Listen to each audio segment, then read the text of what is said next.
মা, আমি শুধু বড় ভাবিকেই বিয়ে করতে চাই। আনিসের মুখে কথাটি শুনেই অবাক হয়ে ছেলেকে চড় মেরে দিলেন নার্গিস আক্তার। তোকে আমি আর কতবার বোঝাবো, একটা বিধবা বাঁচা মেয়েকে বিয়ে করার জন্য তুই পাগল হয়ে গেছিস কেন? আমি বুঝতে পারছি না। তাছাড়াও তোর থেকে বয়সে বড়, সেটা তুই জানিস? আনিস অবাক হয়ে তার মাকে কিছু বলতে যাবে, তার আগেই আনিসের মেজো ভাই হাশেম বেশ বিরক্ত হয়ে বলল, তোকে আমরা সবাই মিলে এখানে অনেকক্ষণ ধরে বসে বসে বোঝানোর চেষ্টা করছি, আর তুই শেষমেশ কিনে এই কথাটা আবার বলে ফেললি। আরে বড় ভাবির কোনোদিন বাচ্চা হবে না, তাছাড়া অল্প বয়সে নিজের স্বামীকে খেয়েছে ওই মহিলা, তুই কেন ওকে বিয়ে করার জন্য পাগল হয়ে যাচ্ছিস? তোমরা যাই বলো না কেন, আমি শুধু বড় ভাবির পাশে দাঁড়াতে চাই, আমি তার অন্ধকার জীবনের একজন সাথী হতে চাই। নার্গিস আক্তার বিরক্ত হয়ে চলে গেলেন। হাশেম বলল, দেখ তোকে আমরা অনেক বোঝালাম, এখন বাকিটা তুই নিজের ভালো যদি না বুঝিস তাহলে আমাদের আর কিছু করার নেই, আমি গেলাম। হাশেমের স্ত্রী আফরোজা বলল, আনিস তুমি একটা শিক্ষিত ছেলে, কত ভালো একটা ব্যাংকে চাকরি করছো, এবারই ছোট ছেলে, আমাদের সবার আদরের, তুমি প্লিজ বড় ভাবিকে বিয়ে করার জন্য এভাবে সবার সাথে ঝগড়া করো না। দেখছো তো তোমার মেজো ভাই রাগ করে চলে গেছে, আমি গিয়ে ওদেরকে বোঝাচ্ছি, তুমি কিন্তু আর এসব কথা ভুলেও মুখে আনবে না। সবাই চলে যাওয়ার পর আগে নিজের ঘরে এসে বিছানায় বসে বলল, আমি একটা মহিলার দায়িত্ব নিতে চাই, এখানে ক্ষতির কি আছে আমি বুঝতে পারছি না। বড় ভাই অল্প বয়সে স্ট্রোক করে মারা গেছে, এখন ভাবি কি সারা জীবন এভাবে একা কাটাতে বাধ্য নাকি? আমি অন্য একটা মেয়েকে বিয়ে করা আর ভাবিকে বিয়ে করে তার জীবনে তার পাশে দাঁড়ানো একই তো কথা, বরং এতে করে ভাবির দুঃখ কষ্ট কিছুটা লাঘব হবে। এমন সময় সেখানে লাবণী এসে দাঁড়ালে আনিস আমাকে দাঁড়িয়ে বলল, ভাই তুমি এভাবে চোখের জল ফেলছো কেন? আমাকে কিছু বলবে?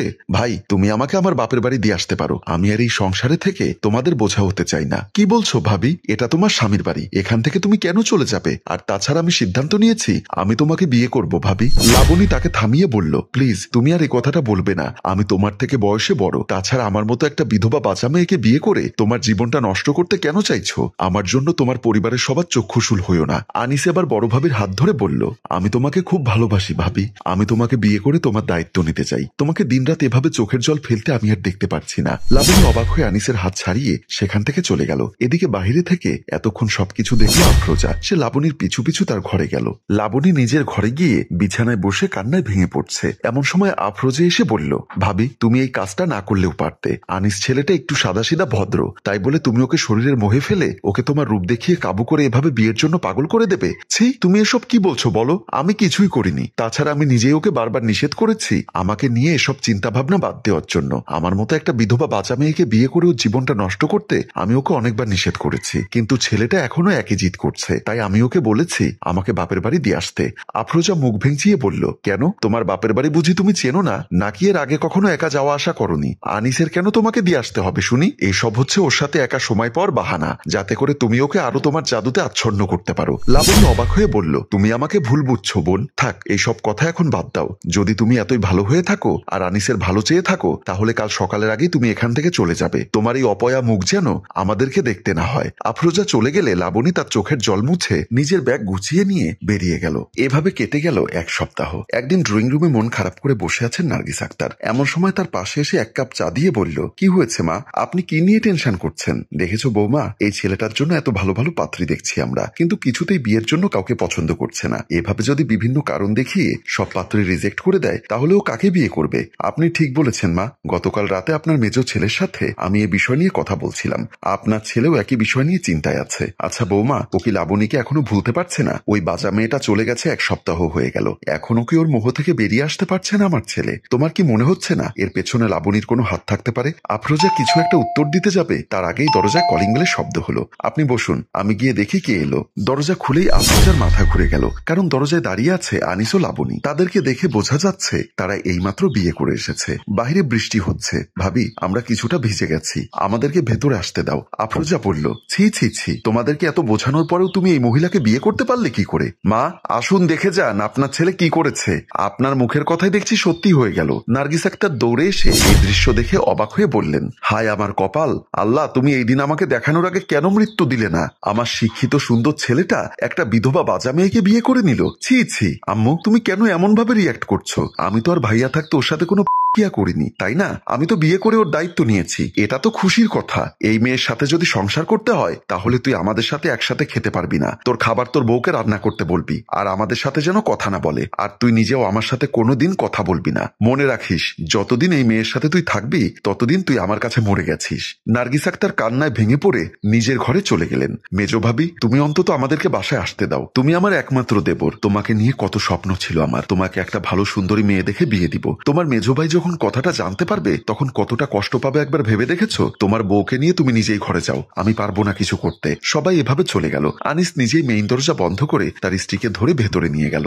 ঘরে ঢুকেই লাবণী চোখের জল ফেলে বলল, আজ সবকিছু আমার জন্য হচ্ছে। আমি তোমাকে বারবার বলেছিলাম আমাকে বিয়ে করতে চেও না আনিস। কেন বললে তুমি আমাকে ছাড়া বাঁচবে না? কেন বললে আমাকে না পেলে তুমি মরে যাবে? আনিস স্ত্রীর মাথায় হাত বুলিয়ে বলল, তুমি এসব নিয়ে টেনশন করে নিজেকে কষ্ট দিও না। আসলে আমরা এইমাত্র বিয়ে করে এসেছি, তাই ওরা ব্যাপারটা হুট করে মেনে নিতে পারছে না। আস্তে আস্তে দেখবে সব ঠিক হয়ে যাবে, সবাই সবকিছু মেনে নেবে, তখন সবাই তোমাকে আবার বাড়ির ছোট বউ হিসাবে অনেক আদর করবে। তুমি কি সত্যি আমার সাথে সুখী হবে? আমার মতো একটা মেয়েকে বিয়ে করার কারণে যদি তোমার জীবনটা নষ্ট হয়ে যায়, আচ্ছা যদি তোমার জীবনে কোনো অভিশাপ লাগে, তোমার বড় ভাইয়ের মতো যদি অল্প বয়সে তুমিও চলে যাও, তাহলে যে আমি নিজেকে শেষ করে দিব। আনিস বলল, দেখো এসব কুসংস্কার আমি মানি না। ভাইয়ার এই দুনিয়াতে যতদিন আয়ু ছিল ততদিন তিনি বেঁচে ছিলেন, আর তাছাড়া তিনি স্ট্রোক করে মারা গিয়েছিলেন। তোমার এতে কোনো হাত নেই। এসব আজে বাজে চিন্তা বাদ দাও, তুমি শুধু আমার পাশে থাকবে, তাহলে দেখবে আমরা সুখে শান্তিতে সংসার করতে পারবো। আরিফ স্ত্রীর চোখের জল মুছে দিয়ে তাকে বিছানায় বসিয়ে কপালে চুমু দিল। পরদিন সকালে লাবণী গোসল করে ভেজা চুল নিয়ে রান্নাঘরে ঢুকলো কাজ করতে। আফরোজা সেখানে আগে থেকেই ছিল, তাই লাবণীকে এই অবস্থায় দেখে অবাক হয়ে গেল। সে মনে মনে ভাবল, আশ্চর্য, কাল ওদের ঘরের সামনে দিয়ে যাওয়ার সময় শুনলাম লাবণী তাকে বিয়ে করার কারণে আনিসের অমঙ্গল হতে পারে বলে মনে হচ্ছে, আর এখন দেখছি অনেক হাসি খুশি। আর তাছাড়া তাদের মধ্যে নিশ্চয়ই মেলামেশা হয়ে গেছে, তাই গোসল করে এসেছে। এত তাড়াতাড়ি এত মিল কিভাবে হয়ে গেল? লাবণীকে খোঁচা মেরে আফরোজা বলল, তোমাকে অভিনন্দন জানাতে বাধ্য হচ্ছি ভাবি। তুমি যেভাবে বাড়ির ছোট ছেলেকে পাগল করে এই বাড়িতে বউ হয়ে আবার ফিরে এলে, সেটা আসলেই প্রশংসার দাবিদার। লাবণী তার দিকে তাকিয়ে বলল, ভাবি তুমি আমাকে নাম ধরেই বলতে পারো, কারণ এখন আমি বাড়ির ছোট বউ, তোমার দেবরের বউ। আমি এখন আর বাড়ির বড় বউ নেই। কথাটা শুনে আফরোজা আরো বেশি রেগে গেল। আর তাছাড়া আমি আনিসকে জোর করে বিয়ে করিনি ভাবি। আমাদের ঘর থেকে সব কথা তোমাদের ঘরে শোনা যায়, সেটা আমি জানি। আশা করি কাল রাতে আমাদের কথাগুলো তোমরা শুনেছ। আনিস আমাকে না পেলে করতে বাধ্য হবে বলেছিল, তাই আমি ওকে বিয়ে করেছি। আর সত্যি বলতে মানুষটা আসলেই ভালো, তাই আমি ওকে মন থেকে এখন মেনে নিয়েছি। যাই, আনিসের অফিসে যাওয়ার সময় হয়ে যাচ্ছে, ওর জন্য নাস্তাটা নিয়ে আসি। আরো কিছুদিন কেটে যাওয়ার পর একদিন আফরোজা যখন তাদের ঘরের সামনে দিয়ে যাচ্ছিল, তখন হঠাৎ খেয়াল করলো লাবণী বেশ হাসি খুশি ভাবে দৌড়ে বিছানায় গিয়ে আনিসকে বলল, এই তুমি বাবা হতে চলেছ আর আমি মা হতে যাচ্ছি। কথাটা শুনে আনিস বেশ খুশি হয়ে গেল। আফরোজা কিছুতেই তাদের এই সুখ মেনে নিতে পারল না। মনে মনে ভাবলো তারা মাত্র বিয়ে করেছে কয়েকদিন হলো, আর এর মধ্যে লাবণী কিভাবে প্রেগনেন্ট হয়ে গেল? এই মহিলা বাজার 5 বছর তার স্বামীকে কোনো সন্তান দিতে পারেনি, সে কিভাবে এখন সন্তানের মা হচ্ছে? এমন সময় লাবণী বলে উঠল, দেখেছো তোমার জন্য আমি কত কষ্ট করেছি। তোমার বড় ভাইয়ের 2টো সন্তান নষ্ট করতে হয়েছে আমাকে, তাছাড়া তোমার ভাই মারা যাওয়ার পর কত অভিনয় করতে হয়েছে সবার সামনে। অনেক কষ্ট করেছি বলে আজকে আমরা বিয়ে করে একসাথে থাকতে পারছি, আর তোমার পরিবারের কেউ বুঝতেও পারলো না। সত্যি তুমি অনেক কষ্ট করেছো, আর তাছাড়া অভিনয় তো আমাকেও করতে হয়েছে, তাই না? আফরোজার কথাগুলো শুনে তার শাশুড়িকে ডাকতে চলে গেল। আনিসও তার স্ত্রী এতটাই হাসি খুশিতে মশগুল ছিল, তারা বিষয়গুলো খেয়াল করেনি। এমন সময় হঠাৎ করে সেখানে তার মা এবং মেজভাবি প্রবেশ করতে তারা দুজনেই অবাক হয়ে গেল। আনিসের মা বলল, তাহলে তোরা দুজন প্ল্যানিং করে এসব করেছিস, তাই না? আনিস, তুই তোর বড় ভাইকে এভাবে ঠকাতে পেরেছিস, তোর বড় ভাইয়ের সন্তান নষ্ট করতে পেরেছিস। আজ থেকে তোদের এই বাড়িতে কোনো জায়গা হবে না, তুই তোর বাবার সম্পত্তির কোনো ভাগ পাবি না, এক্ষুনি বাড়ি থেকে চলে যা। আনিস উত্তেজিত হয়ে বলল, ঠিক আছে, এই বাড়িতে থাকতেই হবে এমন কোনো কথা নেই, আমি আমার স্ত্রীকে নিয়ে চলে যাচ্ছি। এই ঘটনার 1 মাস পর লাবণী আর আনিস তাদের ভাড়া বাসায় দুজনে ঝগড়া করছে। এই তুমি সত্যি করে বলো, আমার বাচ্চাটা কিভাবে নষ্ট হয়ে গেল? নাকি তুমি আবার অন্য কারো প্রেমে পড়ে আমার বাচ্চাটা নষ্ট করে ফেলেছো? এভাবে তুমি আমার সাথে প্রেম করে আমার বড় ভাইয়ের বাচ্চা নষ্ট করেছো। তুমি কি তাহলে আমার সাথেও একই পলিসিতে আগাচ্ছ? কে সে? কি আমার থেকে বেশি হ্যান্ডসাম নাকি আমার থেকে বেশি টাকাওয়ালা? লাবণী বলল, তুমি আমাকে ভুল বুঝছো, আমি কারো প্রেমে পড়িনি। আমি শুধু তোমাকে ভালোবাসি বলেই তোমার বড় ভাইয়াকে ঠকিয়ে তোমাকে বিয়ে করেছি। আর তাছাড়া আমার পেটের সন্তান কিভাবে নষ্ট হয়েছে আমি জানি না, হতে পারে আমাদের বেশি বেশি শারীরিক মেলামেশার জন্য হয়েছে। আমি তোমাকে বারবার বলেছিলাম এখন কয়েক মাস এসব বন্ধ রাখতে। আনিস তার স্ত্রীর গালে চট দিয়ে বলল, তুই আমাকে শেখাতে আসবি না। বাহ, তুই নিশ্চয়ই অন্য কারোর সাথে পালিয়ে যাওয়ার পায়তারা করছিস।